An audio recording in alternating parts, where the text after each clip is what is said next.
अस्सलामु अलैकुम वरहमतुल्लाहि वबरकातुहु। अल्हम्दुलिल्लाहि रब्बिल आलमीन वस्सलातु वस्सलामु अला रसूलिल्लाहि व आलिहि व सहबिहि अज्मईन। கண்ணியத்திற்குரிய எல்லாம் வல்ல அல்லாஹ்வின் நல்லடியார்களே, அல்லாஹுடைய பேரருளால் வாரந்தோறும் சனிக்கிழமை மக்ரிபு தொழுகையை தொடர்ந்து அல் குர்ஆனில் இருந்து 1000 கேள்விகள் என்ற தலைப்பின் கீழ் திருக்குர்ஆனினுடைய சில வசனங்களை உங்களுக்கு வழங்கி அந்த வசனங்களை நீங்கள் படித்துவிட்டு வந்து அதில் தொடர்பாக சில கேள்விகளை கேட்டு குர்ஆனினுடைய விளக்க உரைகளை நாம் தொடர்ச்சியாக ஒவ்வொரு வாரமும் அறிந்து கொண்டு வருகிறோம். அந்த அடிப்படையில் கடந்த வாரத்தில் உங்களுக்கு வழங்கப்பட்டிருக்கிற வசனம் சூரா அல் பக்ரா என்ற 2வது அத்தியாயம் 151வது வசனத்திலிருந்து 180வது வசனம் வரை. அதில் 10 வசனம் போன வாரம் வரை கேட்டிருக்கிறாங்க. அதனுடைய தொடர் வசனங்களை நாம் அறிந்து கொள்ள இருக்கிறோம். நான் உங்களுக்கு மறுபடியும் நினைவுபடுத்தியது தான், இந்த நிகழ்ச்சியில் கூட்டம் குறைவாக இருக்குது. பயான் நிகழ்ச்சி அப்படின்னா அதுக்கு வர்ற மக்கள், கேள்விபதி நிகழ்ச்சி என்றால் அதற்கு வரக்கூடிய மக்களையோடு ஒப்பிடும்போது இந்த நிகழ்ச்சியில் வரக்கூடியவர்கள் மிக குறைவானவர்கள் இருக்கிறாங்க. ஆனால் உண்மையிலே மற்ற 2 நிகழ்ச்சியை விட இது ரொம்ப முக்கியத்துவம் வாய்ந்த ஒரு காரியம் என்பதை நம்ம தெரிஞ்சுக்கணும். ரசூலுல்லாஹ்விடத்தில் சஹாபாக்கள் அதிகமாக கேட்டது குர்ஆனுடைய விளக்க உரையை தான். அதில் ஏதாவது ஒரு பாடம் கிடைச்சிராதா? குர்ஆனினுடைய ஞானம் தான் அல்லாஹ்விடத்தில் ஒரு தலை சிறந்த ஞானமாக பார்க்கப்படுகிறது. நபியவர்கள் சொன்னார்கள், மன் தஅல்லமல் குர்ஆன வ அல்லமா, குர்ஆனை தானும் கற்று பிறருக்கு கற்றுத் தருவது இருக்கிறதே. குர்ஆனை கற்றுக்கிறதுனால அரபுல கற்றுக்கிறதுன்னு நினைக்கிறாங்க. குர்ஆனுடைய ஞானத்தை கற்றுக்கொள்வது, தானும் கற்றுக்கொண்டு பிறருக்கு கற்றுத் தருவது இருக்கிறதே, அது உங்களில் சிறந்தவர் என்று அல்லாஹ்வுடைய ரசூல் அவங்க சொன்னாங்க. அப்போ இதனுடைய முக்கியத்துவத்தை கருத்தில் கொண்டு, இல்லைன்னா இது தொடர்ச்சியான கூட்டம் குறையுதுன்னா அந்த நிகழ்ச்சி நிறுத்த வேண்டியது சூழ்நிலை தான் தள்ளப்படும்.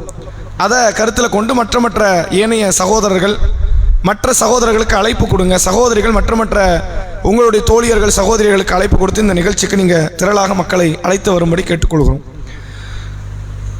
முதலாவதாக கேள்வி ஆண்களுக்கு, அல்லாஹ்வின் சாபம் மற்றும் நல்லோர்களுடைய சாபம் இவர்கள் மீது ஏற்படும் என்று அல்லாஹ் சொல்றான். யார் மீது, என்ன காரணம்? கைகளை தூக்குங்க. சொல்லுங்க. சரி சரி சரி, அது வர்ற வாசகம் இதுதானா? பதில் இதுதான். சரிங்களா? பதில் சரியானது. வர்ற வாசகம் இதுதானா? சொல்லுங்க. அவங்க சரி, நீங்கள் சொன்ன பதில் தான், அந்த அபூதாஹிர் சகோதரர் சொன்ன பதில் தான். ஆனால் வர்ற வாசகத்தினுடைய வார்த்தை மாறாமல் சொல்கிறதுனா இந்த பதில் தான். என்ன அப்படின்னா, அல்லாஹ் திருக்குர்ஆனில் பக்ரா என்ற 2வது அத்தியாயம் 161வது வசனத்தில் சொல்லுகிறான், இன்னல்லதீன கஃபரு, எவர் காஃபிராகி விட்டாரோ. காஃபிர் அப்படின்னாலே இஸ்லாத்தை ஏற்காதவர்கள் தான் காஃபிர்னு நாம் நினைக்கிறோம். காஃபிருக்கு ஒரு தனி வரைவிலக்கணத்தை இஸ்லாம் தருது. இஸ்லாத்தை ஏற்காதவர்களும் காஃபிர், இஸ்லாத்தில் இருந்து கொண்டே அதனுடைய சில நம்பிக்கைகளை நம்ப மறுப்பவர்களும் காஃபிர். அப்ப யார் காஃபிராக இருந்து ஒமாத்து வஹும் குஃபார், காஃபிராகவே மரணித்து விடுகிறாரோ. ஒரு காஃபிராக இருப்பது பிழை கிடையாது. இப்போ யோசிச்சு பாருங்க, உமர் ரதியல்லானவங்க ஒரு குறிப்பிட்ட காலம் காஃபிராகத்தான் இருந்தார். அதை பிழையா அல்லாஹ் பார்க்கறானா? பிழையா பார்க்கல. காலித் பின் வலீத் ரதியல்லானவர்கள் ஒரு குறிப்பிட்ட பெரும்பகுதி காலம் ஒரு காஃபிராகத்தான் இருந்தார். அபூ சுஃபியான் ரதியல்லானவர்கள் காஃபிராக இருந்தது மட்டும் கிடையாது, இஸ்லாத்தையும் ஈமானையும் அழிக்க அவர் புறப்பட்டார். அப்போ இதையெல்லாம் அல்லாஹ் என்ன செய்ய, அவங்க இஸ்லாத்தை ஏற்றுக்கிட்டதுக்கு அப்புறம் அது அல்லாஹ் காஃபிர், அதை ஒரு பெரும் பாவமாக குற்றமாக அல்லாஹ் பார்க்கல. அதெல்லாம் உங்களுடைய அறியாமை காலம். நீங்கள் காஃபிராக இருப்பது அல்ல பிழை. எது பிழை? காஃபிராக இருந்து காஃபிராகவே மரணிப்பது தான் அங்கு பிழை. யார் காஃபிராக இருக்கிறாரோ, நான் மறுபடியும் சொல்றேன், காஃபிர் என்பவர் இஸ்லாத்தை ஏற்காதவர் மட்டும் அல்ல காஃபிர். இஸ்லாத்தில் இருப்பார், தன்னுடைய பெயரை அப்துல்லா, ஆமீனா என்று பெயர் சொல்லிக் கொள்வார், இஸ்லாத்தினுடைய நம்பிக்கைகளை நம்ப மறுப்பார். இப்படி மறுமைன்னு சொல்லியிருக்க, அதெல்லாம் சும்மா கதை பாய், அதெல்லாம் ஏற்றுக்க முடியுமா? ஏதோ சொல்லிட்டாங்க, பயமுறுத்த சொல்லிட்டாங்க, அதனால இஸ்லாமெல்லாம் ஒரு நல்ல மார்க்கம் தான், அதில் மாற்றம் கிடையாது. வட்டி வாங்கக்கூடாது, சூதாடக்கூடாது, மது இருந்தக்கூடாது, இப்படி ஒரு மார்க்கத்தை பார்க்க முடியாத நல்ல மார்க்கம் தான். இந்த மறுமையெல்லாம் சொன்னாங்களே எதுக்கு? நம்மளை பயமுறுத்த, அப்படின்னா நம்ம நல்லவனா இருப்போம், அதுக்கு சொன்னது என்று சொன்னால் இவர் காஃபிர் தான், இஸ்லாமிய வேடத்தோடு இருக்கிற காஃபிர். அப்ப இஸ்லாத்தை ஏற்காதவர்களும் காஃபிர். உள்ளே இருந்து கொண்டு சில நம்பிக்கைகளை, ஒரு நம்பிக்கையா இருந்தாலும் சரி, ஒரு நம்பிக்கை ஒரு பகுதியாக இருந்தாலும் சரி, நான் அதை ஏற்றுக்கொள்ள மாட்டேன், நம்ப முடியாது, என் உள்ளம் அதற்கு மறுக்கிறது என்றால் இவரும் காஃபிர். யார் காஃபிராக இருந்து காஃபிராகவே தனது மரணத்தை அடைந்து விடுகிறாரோ உலாயிக்க அலைஹிம் லானத்துல்லா, அல்லாஹுடைய சாபம் அவர்கள் மீது ஏற்படும். ஒல் மலாயிக்கா, மலக்குமார்களுடைய சாபம் ஏற்படும். ஒன்னாசி அஜ்மாயின், முழு மனித குலத்தினுடைய சாபம் ஏற்படும். முழு மனித குலம் ஈமான் கொண்டவர்கள் மட்டும்தான் இது குறிக்கும். காஃபிருடைய சாபம் காஃபிற்கு ஏற்படாது, இல்லை, அவன் சபிக்க போறான். ஈமான் கொண்டவர்கள், அல்லாஹுடைய சாபம், வானவர்களுடைய சாபம், முழு மனித குலத்தில் உள்ள ஈமான் கொண்டவர்களுடைய சாபம் அந்த அடியார்கள் மீது ஏற்படும் என்று அல்லாஹ் ரப்புல் ஆலமீன் திருமறை குர்ஆனில் சொல்லித் தருகிறான்.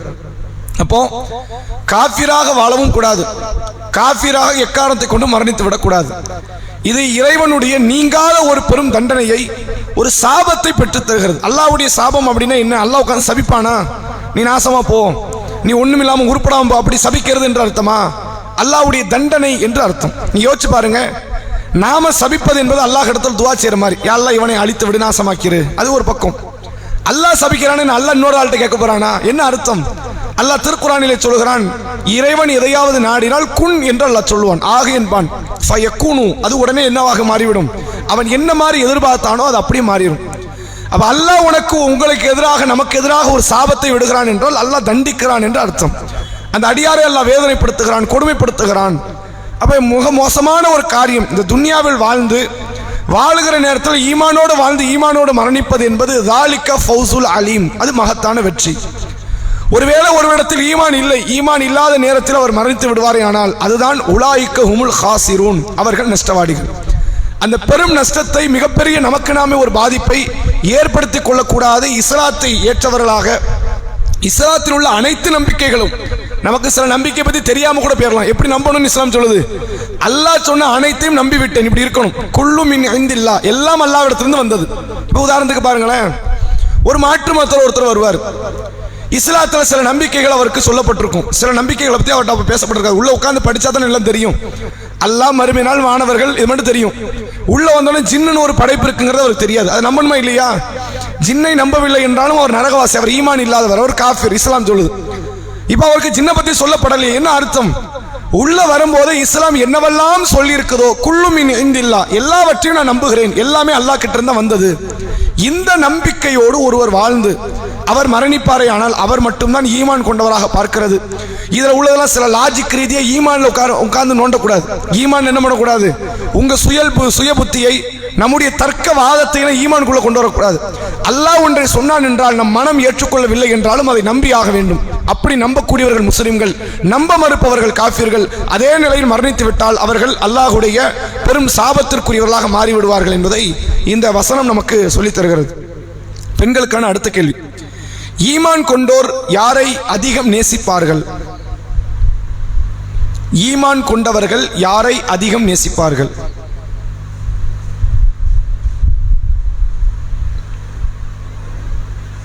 ஈமான் கொண்டவர்கள் யாரை அதிகம் நேசிப்பார்கள்? சரி, பெண் ஆண்களுக்கு இறை தூதரை. இந்த பதில் நான் எதிர்பார்த்தேன். வேற ஏதாவது இருக்கா? அல்லாஹுவை. யாரு? அல்லாஹுவை உறுதியாக நம்புவார்கள்ங்கிறது வேற, நேசிப்பார்கள் அப்படிங்கிறதுக்கு நான் சொல்றேன். அல்லாஹ்வை தான் நேசிப்பார்கள். அதுக்கு என்ன வார்த்தை வருது, வசனம் வருது?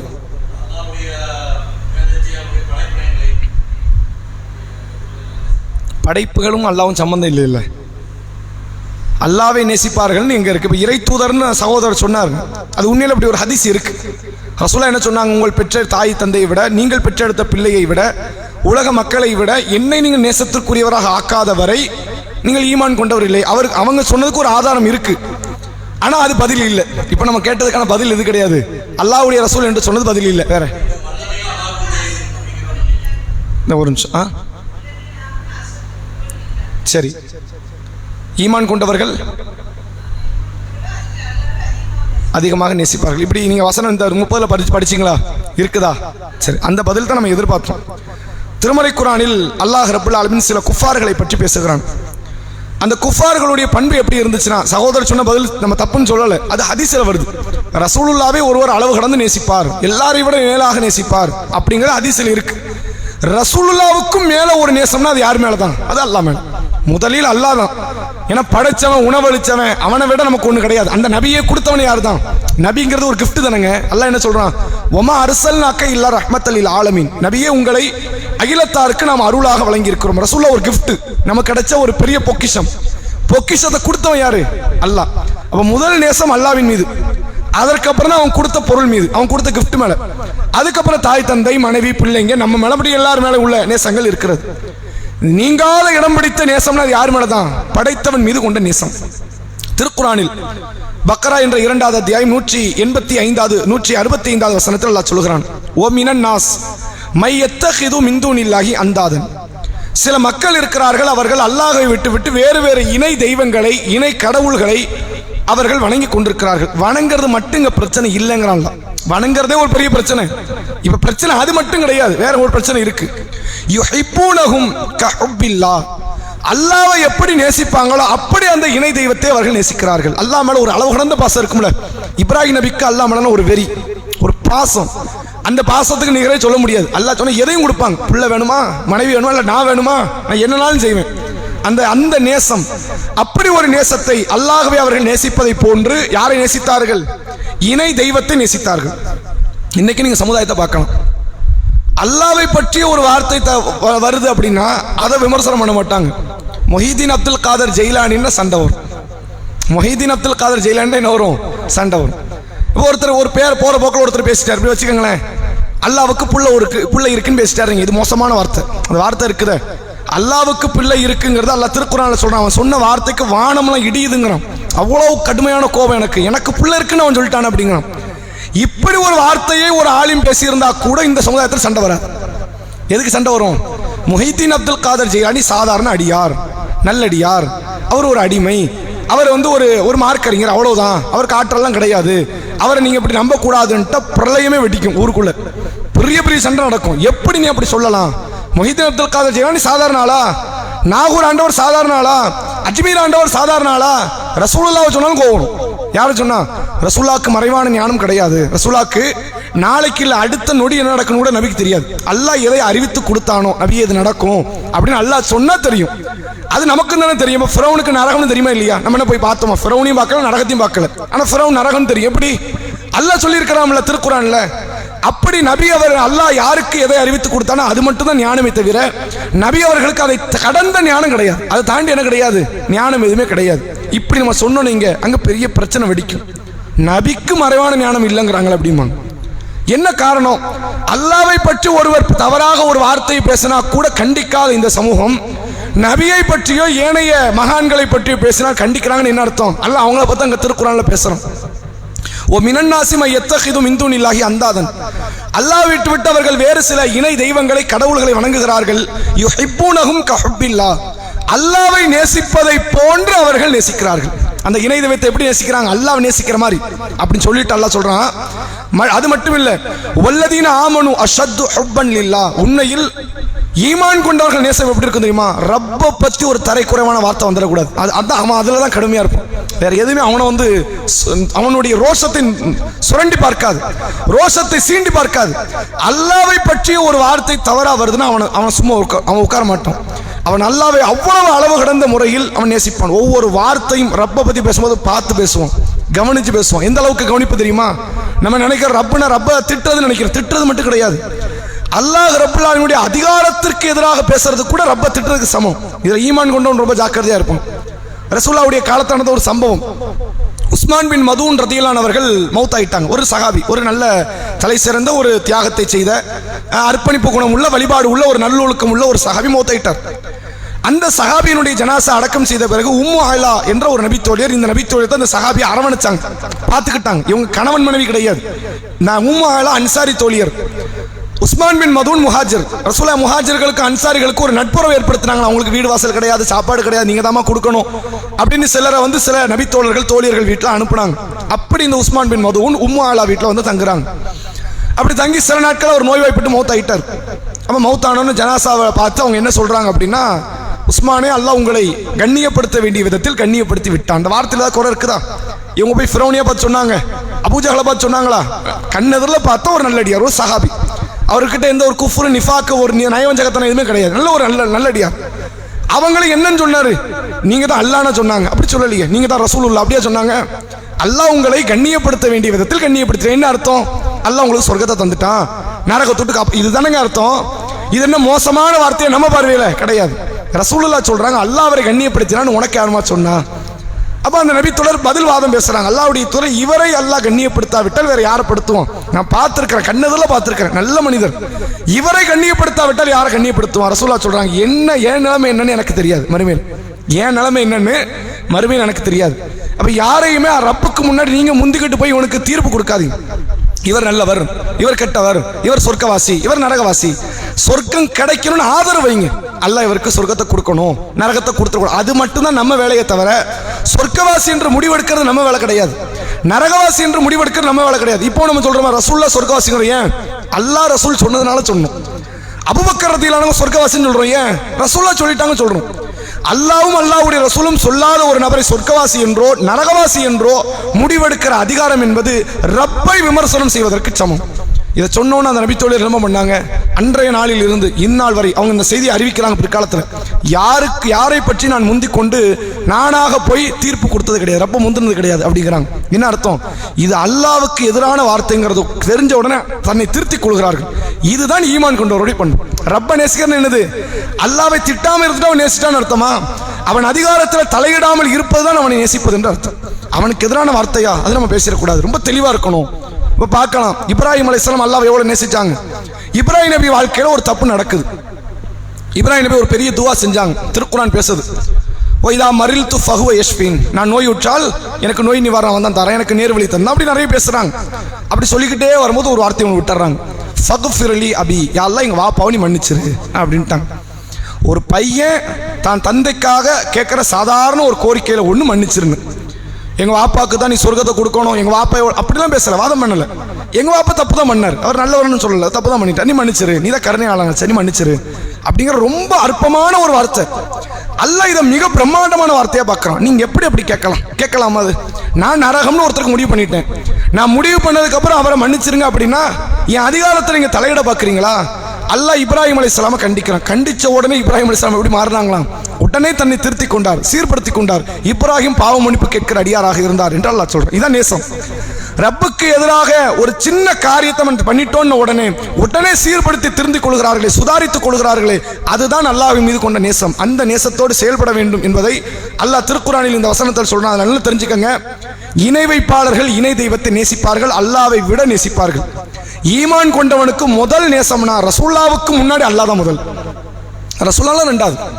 மற்ற மகான்கள் ஊழியாக்கள் இருக்கிறாங்க, அவங்களாம் பின்னாடி. தாய் தந்தையர் மனைவி கணவன் பிள்ளைங்க எல்லாம் பின்னாடி. முதல்ல ரப்பு, அந்த ரப்புக்கு அப்புறம் ரசூலுல்லாஹ். ஏன்? அந்த ரசூலுல்லாஹ்வை நேசின்னு அவன் தான் சொன்னதான் தான் நேசிக்கிறோம். நேசிக்காதன்னு சொன்னா நம்ம நேசிச்சிருப்போமா? அல்லாஹ் திருக்குர்ஆன்ல என்ன சொல்றான்? அந்நபியு அவுலா பில் முஃமினீன மின் அன்ஃபுஸிஹிம், இந்த நபி இறை நம்பிக்கை கொண்டவர்களுக்கு தன் உயிரை விட மேலானவர்ங்கிறான்ல. அவன் சொன்னதுனால தான் இந்த நபியையே நாம நேசிக்கிறோம். அவன் இல்லப்பா அதெல்லாம் அவசியம் கிடையாது, நீங்க நேசிக்க வேண்டாம், நேசிச்சிருப்போமா? அல்லாஹ் சொன்னாலும் பரவாயில்லப்பா, நம்ம நபியை நம்ம கண்டிப்பா அப்படியே நேசிப்போம். நம்ம ஏன் நபியை நேசிக்கிறோம்? இதுவே பல மக்களுக்கு புரியல. நபி தியாகம் செய்ததால் நேசிக்கிறோம் நினைக்கிறாங்க, தப்பு அது. நபியினுடைய நற்குணத்தால் நேசிக்கிறோங்கிறாங்க, தப்பு அது. நபியினுடைய தியாகமோ அர்ப்பணிப்போ அவர்களுடைய மற்ற காரியமா இருந்தா நம்ம அபூபக்கர் ரலியல்லாஹு அந்த அளவுக்கு நேசிச்சோமா? உமர் ரலியல்லாஹு அந்த அளவுக்கு நேசிச்சோமா? ஏன் நேசிக்கிற நபியை? உயிரை விட மேலாக நேசிப்பதற்கான காரணம் அல்லாஹ் சொன்ன கட்டளை, அவ்வளவுதான். அல்லாஹ் சொல்லிட்டான். அல்லாஹ் சொன்னதனால நான் கட்டுப்படுகிறேன். நான் அல்லாஹ்வை நேசிக்கிறேனா இல்லையா? அவன் சொன்னா கேட்பனா இல்லையா?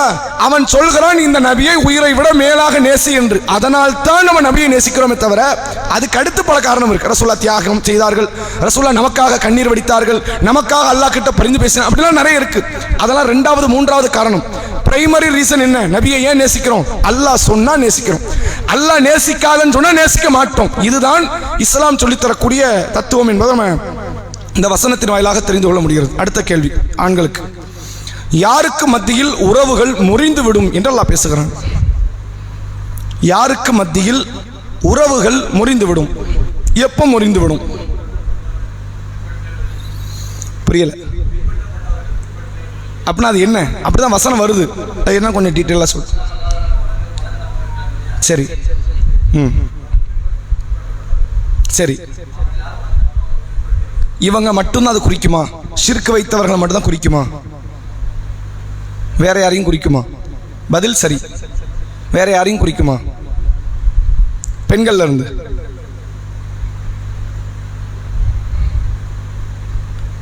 சொல்லுங்க.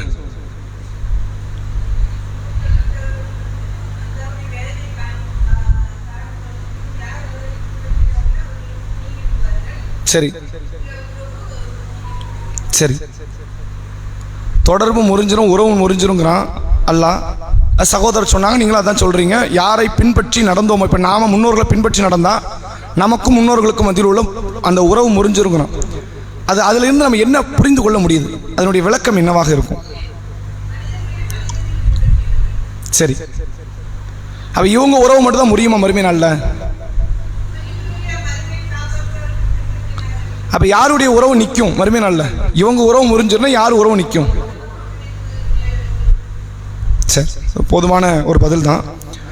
அல்லாஹ் திருமறை குர்ஆனில் சொல்கிறான், பக்கரா 2வது அத்தியாயம் 166வது வசனம், இது தபர்ர அல்லதீன உத்துபிஉ மினல்லதீன இத்தபஉ வரஉ லஅதாப வதகத்தஅத் பிஹுமுல் அஸ்பாப்.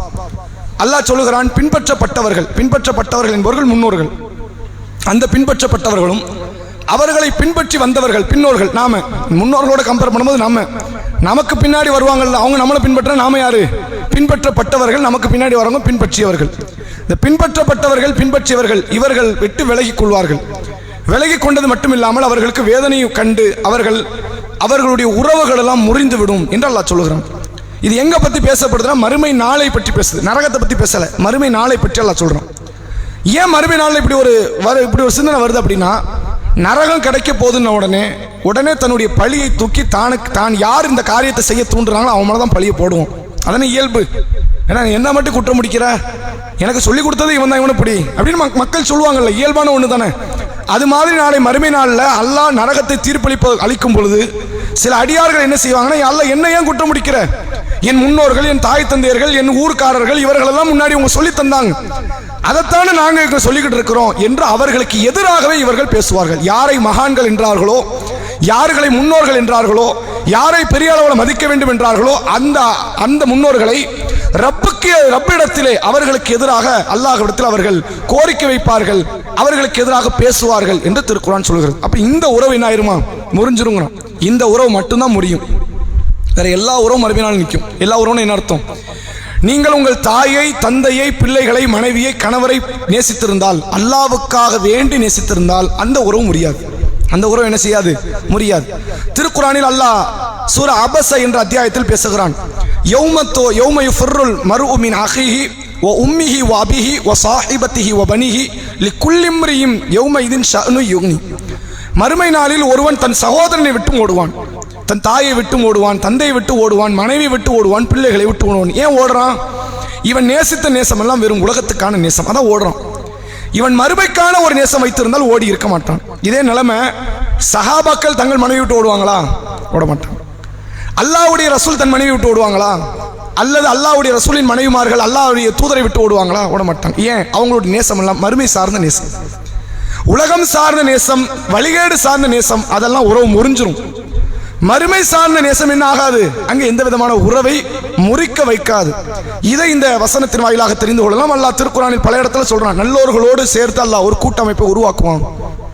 ஓடுறவங்க எல்லாம் எல்லாரும் ஓடுறாங்க அப்படின்னா மறுமையினால ஒரு கூட்டமா சேர்ந்தாலும் போய் நபிமார்கள்ட்ட பரிந்துரை கேட்பாங்க. அப்ப அங்க மட்டும் எப்படி கூட்டம் சேர்ந்தாங்க? அவங்களாம் அல்லாஹ்வுக்காக நேசித்தவர்கள், உலகத்துக்காக நேசித்தவர்கள் ஓட்டம் எடுப்பாங்க. என் தந்தை எனக்கு எதிராக பேசினாலும் பேசிடுவார்கள், ஓடிடுவான். என் தாய் எனக்கு எதிராக பேசினாலும் பேசிடுவாங்கன்னு ஓடிடுவான். என் மனைவி, என் பிள்ளைகள், என்னுடைய கணவர் இவங்களாம் எனக்கு எதிராக பேசிடுவாங்க, அல்லாஹ் கிட்ட ஏதாவது சொல்லி கொடுத்துருவாங்க, என்ன நரகத்தில் தள்ளினாலும் தள்ளிடுவாங்க, ஓடிடுவாங்க. ஆனால் எந்த நேசம் ஓடாது, எந்த நேசம் உடையாது? அல்லாஹ்வுக்காக வேண்டி ஒருவர் நேசம் கொண்டிருப்பாரே அந்த நேசம் மறுமை நாளில் உடையாது. அதனால தான் அல்லாஹ் திருக்குர்ஆன்ல சொல்றான், அந்த நாளில் எந்த விதமான உற்ற நண்பர்கள், தோழர்கள் கிடையாதுங்கிறான். என்ன உற்ற நண்பர்கள்? ரப்பு உலகத்துக்காக வேண்டி நீங்கள் தோழமை கொண்டிருந்தால் அந்த தோழமை மறுமை நாளில் உடைஞ்சிரும். அல்லாஹ்வுக்காக வேண்டி ஒரு தோழமை கொண்டிருந்தால் அந்த தோழமைக்காகவே அல்லாஹ் நன்மையை தருவான். மறுமை நாளில் அர்ஷுடைய நிழலை அல்லாஹ் வைத்திருப்பான். 7 சாரார்களுக்கு அல்லாஹ் நிழல் அளிப்பான். அதுல ஒரு சாரார் யார்? அல்லாஹ்வுக்காக வேண்டி நேசம் கொண்டவர்கள், அல்லாஹ்வுக்காக வேண்டி வெறுத்தவர்கள். இத்தகைய கூட்டத்தார அல்லாஹ் கொண்டு வந்து அர்ஷனுடைய நிழலை தருவான். அப்ப நேசம்னு நீங்க வச்சீங்கனாலே உங்க மனைவியை நேசிங்க, உங்க கணவனை நேசிங்க, பிள்ளைங்களும் நேசிங்க, தாய் தந்தை நேசிங்க, எல்லாரையும் நேசிங்க. அல்லாஹ்வுக்காகத்தான் அந்த நேசம். நேசம் யாருக்காக? என்ன படைச்சவனுக்காக. அவன் தானே இந்த செட்டிங்ஸை உருவாக்கணும். இந்த பெண்ணை மனைவியா, இந்த ஆணை கணவரா, இவங்கள பிள்ளைங்களா, இவங்கள பெற்றோரா, இவங்கள காக்காவா, இவங்கள லாத்தாவா கொண்டு வந்தது யாரு? அல்லாஹ். அப்ப அல்லாஹ்வுக்காக நேசம். இந்த நேசம் இருக்குமே ஆனால் இந்த நேசத்தை அல்லாஹ் தொடர வைப்பான். இந்த நேசம் இல்லாமல் உலகம் சார்ந்த நேசம் உங்களுக்கு மத்தியில் இருக்குமே ஆனால் பொருளாதாரம், வெறும் சாதாரண பந்தபாசம் இப்படின்னு இருந்துச்சுங்க, அது துன்யாவிலும் இழிவு நாளை மறுமை நாளில் அது நமக்கு எந்த விதமான பயனை தராது என்பதை இந்த வசனத்தின் வாயிலாக நம்மால தெரிந்து கொள்ள முடிகிறது. அடுத்த கேள்வி பெண்களுக்கு. நரகவாசிகளின் செயல்கள் எப்படி அல்லாஹ் கவலை அடைய வைப்பான்? நரகவாசிகளின் செயல்களை அல்லாஹ் எப்படி கவலை அடைய வைப்பான்?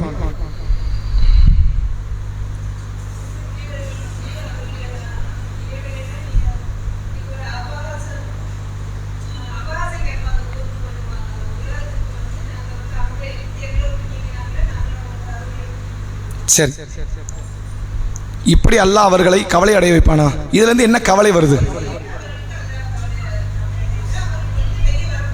இல்ல அது ஓகே, கவலை அடைய வைக்கிறதுக்கும் அந்த பேச்சுவார்த்தைக்கு என்ன சம்பந்தம்?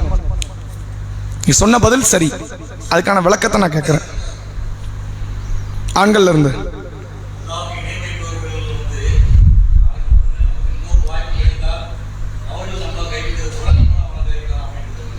அதுல இருந்து அவங்களை எப்படி அல்லாஹ் கவலை அடைய வைக்கிறான்?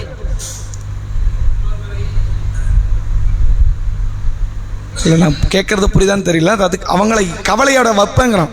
அந்த வசனத்தை நீங்க பார்த்தீங்கன்னா தெரியும். அதாவது இவ்வாறு தான் அவர்களின் செயல்களை அவர்களுக்கு துக்கம் அளிப்பதாக அல்லாஹ் ஆக்குகிறான். அதுல என்ன துக்கம் அளிக்கிறது இருக்கு? அது என்ன கவலை?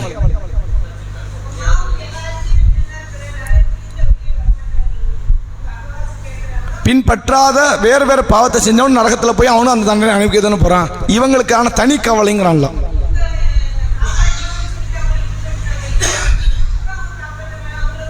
இதுதான் பதில். இது சரியான பதில். அதாவது என்ன அப்படின்னா, திருக்குரானில் அல்லாஹ் பேசுகிறான், வகாலல்லதீன தபஉ லவ் அன்னலனா கர்ரத்தன். அதாவது பின்பற்றியவர்கள், வழிகெட்ட முன்னோர்களை பின்பற்றிய மக்கள் சொல்வார்களாம், எங்களுக்கு மீண்டும் உலகத்திற்கு செல்கிற ஒரு வாய்ப்பு கிடைத்தால் மின்ஹும் கமா தபர்ரஉ மின்னா, எங்களை விட்டு இவர்கள் மறுமை நாள் இப்ப விலகிட்டாங்களே, இது மாதிரி நாங்க அவர்களை விலகி இருப்போம் என்று அவர்கள் சொல்வார்கள். அல்லாஹ் சொல்கிறான், கதாலிக்க யுரீஹுமுல்லாஹு அஅமாலஹும் ஹஸராத்தின் அலைஹிம். இவர்களுடைய செயல்களை அல்லாஹ் இவர்களுக்கு நஷ்டத்தை கொண்டு, கவலையை கொண்டு அல்லாஹ் ஆக்குகிறான் என்று அல்லாஹ் சொல்றான். இந்த வசனத்தை நம்ம என்ன புரிஞ்சுக்கலாம் அப்படின்னா, மறுமை நாளில் அல்லாஹ் 6 வகையான தண்டனையை நரகத்தில் வச்சிருக்கான். இது யதார்த்தமா புரிஞ்சுக்கணும். தண்டனை எத்தனை வகை வச்சிருக்கான்? 6 வகை. அதென்ன 6 வகை? அல்லாஹ் லட்ச வகையில் வச்சிருப்பான். நம்ம 6ஆ இதை கன்வெர்ட் பண்ணலாம், பிரிச்சுக்கலாம். எப்படி 6ஆ கன்வெர்ட் பண்ணலாம் அப்படின்னா, ஒவ்வொரு அறிவுக்கும் ஒரு தண்டனை இருக்கிறது நரகத்தில். இந்த கண் இருக்குல்ல, கண்ணுக்கு தண்டனை, கண்ணில் தூக்கி நெருப்பு ஊத்துறது, அந்த தண்டனை அல்லாஹ் சொல்லலை. நீங்க பார்க்கறதே ஒரு கொடூரமான செயல் அல்லாஹ் காட்டுவான். இது கண்ணுக்கான தண்டனை. ரசூலுல்லாஹ் சொன்னாங்கல்ல, நரகத்திலிருந்து ஒருத்தர் கடைசியா வெளியே வருவார், வெளியே கொண்டு வந்து நரகத்துக்கு வெளியே விட்டுருவான்ல. அவர் பார்க்கறதெல்லாம் நரகமா தான் இருக்கும், அது வேதனையில் இருப்பார். அவர் அல்லாட்ட முதல்ல வச்ச கோரிக்கை என்ன? அல்ல, அந்த நரகத்தை நான் பார்க்க கூடாது, என்ன தூரமா கொண்டு போய் எங்கேயாவது விட்டுரு அப்படிம்பார். பார்ப்பது ஒரு வேதனை. அதே போன்று கொடூரமான சப்தங்களை எல்லாம் அல்ல காதுல கேட்க வைப்பான் நரகத்தில். இது ஒரு தண்டனை, காதுக்கான வேதனை. காதுல நெருப்பு ஊத்துறது ஒரு வேதனை தான்.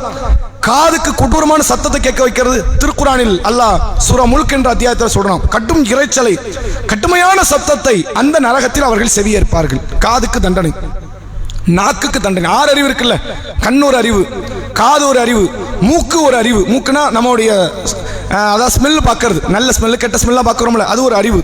நாக்கு ஒரு அறிவு, தொடு உணர்வு ஒரு அறிவு. நரகத்தினுடைய நெருப்பெல்லாம் இந்த தொடு உணர்வு அறிவைத்தான் கடுமையான முறை தாக்கும். இப்படி 5 அறிவை தாண்டி 6ஆவது ஒரு அறிவு இருக்கிறது, பகுத்தறிவு. நல்லது கெட்டதை புரிஞ்சுக்கிட்டு நடக்கிற ஒரு அறிவு, அந்த பகுத்தறிவு. இந்த பகுத்தறிவை உலகத்தில் சில நேரத்தில் சோதிப்பதற்காக சில தண்டனை தருவோம். எப்படி தெரியுமா? நம்ம ஒருத்தரை நம்பி ஒரு பொருளாதாரத்தை கொடுத்துருப்போம், அவன் பொருளாதாரத்தை ஏமாற்றி ஓடிடுவான். பணம் போன போயிட்டு போட்டு, நம்பிக்கை துரோகம் தானே இது, மனசு ஏத்துக்காது. பணம் 1 லட்சம் இல்லைங்க, 1 கோடியில் 1000 கோடி போகட்டும், மழை வெள்ளத்தில் போகாதா, சுனாமியில போகாதா, பூகம்பத்தில் போகாத, எதுலையும் போட்டும், உன்னை நம்பி நான் பணத்தை கொடுத்தேன். அது எவ்வளவு பெரிய துரோகம் தெரியுமா? அது அவனால் ஜீரணிச்சிக்க முடியாது. அவனுக்கு அவ்வளவு வைத்தறிச்சலா இருக்கும், அவன் எங்க கொண்டு போய் கொட்டுவான் அதை. நம்பிக்கை துரோகங்கிறது அவ்வளவு மோசமானது. இது அல்லாஹ் பகுத்தறிவுக்கு கொடுக்கிற தண்டனை. இது உலகத்தில் கிடைச்ச சோதனை, மறுமையில கிடைச்ச தண்டனை. அல்லாஹ் என்ன பண்ணியிருக்கலாம் நரகத்தில்? இப்போ உதாரணத்துக்கு பாருங்களேன், முன்னோர்கள் பின்னோர்கள் எல்லாத்தையும் நரகத்தில் அனுப்புறாமல, முன்னோர்களுக்கு ஒரு இடம், பின்னோர்களுக்கு ஒரு இடம், நீ அவனை பார்க்க முடியாது அவன் உன்னை பார்க்க முடியாதுன்னு ஆக்கியிருக்கலாம்ல. அல்லாஹ் என்ன செய்வான்? எல்லாத்தையும் சேர்த்து ஒன்று வச்சுட்டான். இங்க என்ன ஆகும்? ஆனால் ஒன்னதான நாங்கள் பின்பற்றணும், அதனால நாங்கள் நரகம் வந்துட்டோமே, நாங்கள் என்னப்பா செய்ய முடியும்? நான் தானப்பா நரகத்தில் இருக்கிறோம். ஷைத்தான் இப்படி சொல்லுவானோ? திருக்குரான் சொல்லுகிறது, நாளை மறுமை நாளில் மொத்த நரகவாசிகளும் ஷைத்தானை நோக்கி வருவார்கள், இப்லீஸை நோக்கி. இவன் பேச்சை கேட்டுதான் நம்ம நரகத்துக்கு வந்துட்டோம். நம்ம தொழுவல, நோன்பு வைக்கல, நம்ம சக்காத்து கொடுக்கல, ஹஜ் பண்ணல, ஈமான் கொள்ளல, எல்லாத்துக்கும் நீ தான் காரணம். அப்ப இப்லீஸ் ஒரு வார்த்தை சொல்லுவான். அவன் என்ன வார்த்தை சொல்றான்? ஆமாப்பா நான் தான் காரணம், என்ன மன்னிச்சிருங்கன்னு சொன்னா கூட கொஞ்சம் அமைதியாக இருப்பான். இவன் என்ன நம்ம பதில் சொல்லுவான்? திருக்குரான் சொல்லுகிறது, என் மேல என்னடா தப்பு இருக்குங்க, ஃபலா தலூமுனி அலூமுக்கும், என்ன நீங்க பழிக்காதீர்கள், உங்களை நீங்களே பழித்துக் கொள்ளுங்கள், நான் அழைச்சேன், உனக்கு எங்க போச்சு புத்தியுமா? அவன் அதை கேட்டுட்டு ஜீரணிக்க முடியுமா? அல்லாஹ் இப்படி ஒரு தண்டனையை அந்த மக்களுக்கு அல்லாஹ் தருவான். யாரெல்லாம் பின்பற்றி நடந்தார்களோ அவர்களுக்கு அல்லாஹ் கொடுக்கிற இன்னொரு தண்டனை என்ன? உன்னை எவன் வழிகெடுத்தானோ அங்கதான் இருக்கிறான், அவனால உன்னை காப்பாற்ற முடியாது. அந்த நயவஞ்சகத்தனத்தை, அந்த நம்பிக்கை துரோகத்தை அவன் பார்ப்பான். பார்த்ததனுடைய வெளிப்பாடு தான் என்ன? யாரெல்லாம் இந்த முன்னோரை மறுபடியும் கொண்டு வா, உலகத்துக்கு என்னையும் மறுபடியும் கொண்டு வா. இவன் எப்படி என்ன நிராகரிச்சானோ அப்படி நான் இவனை நிராகரிச்சு காட்டுறேன். அவனுக்கு அவ்வளவு வைத்தறிச்சல் தாங்க முடியல. நானா நரகம் போயிருந்தா கூட நான் மனசாரி இருக்கும்.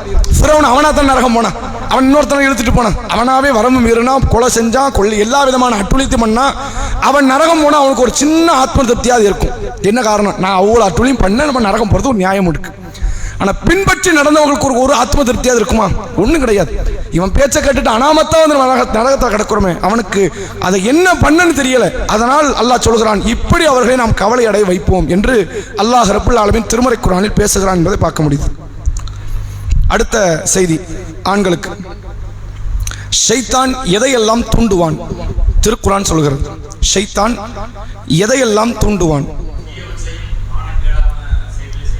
வேற அல்லாஹ்வை பற்றி அவதூறா?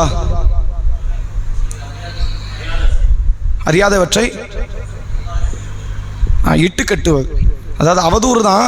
அது எந்த மாதிரி அவதூறு? அல்லாஹ்வை பற்றி அல்ல, அல்லாஹ் சொன்னதாக அவதூறு. ரெண்டுக்கு வேறுபாடு இருக்கு. உதாரணத்துக்கு வந்து என்னன்னா, ஒரு நபரை பார்த்து அவதூறுனா அது என்ன அர்த்தம்? அந்த நபர் திருடி விட்டார், ஏமாற்றி விட்டார், விபச்சாரம் செய்து விட்டார், இது அவதூறு. அவர் சொன்னதாக அவதூறுனா அவரை பற்றி பொய் பேசப்படுது, அவர் சொன்னதாக ஒரு தகவலை பொய்யா பரப்புறது. ஷைத்தான் எதையெல்லாம் தூண்டுவான் என்றால் திருக்குர்ஆன் சொல்கிறது, பக்ராவினுடைய 169வது வசனம், இன்னமா யஅமுருக்கும் பிஸ்ஸூ, தீமையை அவன் தூண்டுவான். தீமையை ஏவுவான்ல, தூண்டுவான். செய்யாமல் இருக்காத, இதை அவன் தூண்டிக் கொண்டே இருப்பான். வல் ஃபஹ்ஷா, வெட்கக்கேடானதை அவன் தூண்டுவான். வெட்கக்கேடான காரியம் எதுவெல்லாம் அசிங்கமோ ஆபாசமோ அதையெல்லாம் நீ செய்யி. வெட்க உணர்வை தளர்க்கக்கூடிய எல்லா காரியம் வெட்கக்கேடான காரியம். நம்ம வெட்கக்கேடான காரியம் நம்ம என்ன நினைச்சு வச்சிருக்கோம்? விபச்சாரம் வெட்கக்கேடான காரியம், அவ்வளவுதானே. இதை தாண்டி எதுவுமே இல்லை. எதுவெல்லாம் வெட்க உணர்வை தளர்த்துமோ அதுவெல்லாம் வெட்கக்கேடான காரியம். அது என்னங்கிறத விளக்கம் கொடுக்குறேன். அடுத்து பாருங்க, வான் தக்குழு அலல்லாஹி மாலா தஅலமுன், நீங்கள் அறியாதவற்றை எல்லாம் அல்லாஹ்வின் மீது அவர்கள் இட்டு கட்டுவார்கள். அல்லாஹ் சொன்னா, மார்க் இப்படிதான் சொல்லுது. இப்படியான காரியத்தை, நீங்கள் அறியாத செய்திகளை எல்லாம் அவன் அல்லாஹ்வின் மீது அவன் இட்டு கட்டுவான். இதுதான் ஷைத்தானுடைய பிரதானமான வழிகள். இந்த 3 தான். அவன் வேற வேற வழியிலலாம் வருவான். பிரதானமான வழி இது, அவன் ஒரு மனிதனை வழி எடுக்க இந்த 3 வழியில வருவான். தீமையை தூண்டுவான், வெட்கக்கேடானவற்றை தூண்டுவான், அல்லாஹ்வின் மீது பொய்யை இட்டு கட்டி மக்களை வழிகெடுப்பான். இந்த 3 வகையில் தான் அவன் வந்து மக்களை வழிகெடுப்பான் என்று திருமறை குர்ஆன் நமக்கு சொல்கிறது. இது பிரதானம். இது அல்லாத வேறு சில காரணங்கள் உண்டு. இது முக்கியமான பாதை, அவன் எடுத்துக்கொள்ளக்கூடிய ஆயுதம். அதில் தீமைனா நமக்கு தெரிஞ்சதுதான், வேற ஒண்ணுமே கிடையாது. எதுவெல்லாம் அல்லாஹ்வுடைய கட்டளையை மீறி நடக்கிறதோ அதெல்லாம் தீமை. தொழுவாத, நோன்பு வைக்காத, ஜக்காத்து கொடுக்காத, ஹஜ் பண்ணாத, மது அருந்து, இதெல்லாம் என்னதுதான்? இறைவனுடைய கட்டளையை மீறி நடக்கக்கூடிய காரியம் எல்லாம் தீமை. அவன் தூண்டுவான், இதை செய்யாத அல்லாஹ் போட்டதுக்கு அப்படி நேர் எதிராக அவன் பேசுவான்.